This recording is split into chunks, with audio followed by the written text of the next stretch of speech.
In today's video, I am going to teach you how to send an email automatically when QR code is scanned. To get started, open your web browser and go to a trusted QR code generator website. Most QR code generator tools look very similar, so do not worry if the layout on your screen looks a little different than mine.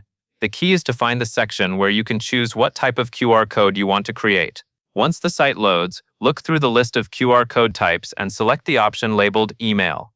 This option is designed to create a QR code that opens a new email draft when someone scans it with a phone.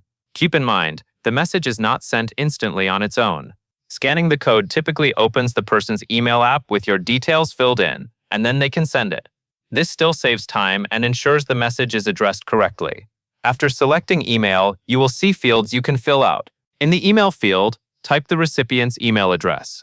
Be careful here because one small typo can send people to the wrong address. It helps to paste the address if you have it stored somewhere reliable, then quickly double-check spelling. Next, move to the subject field and type a clear subject line. Use something that explains the purpose of the email in a few words. A good subject makes the email easier to recognize and keeps communication organized.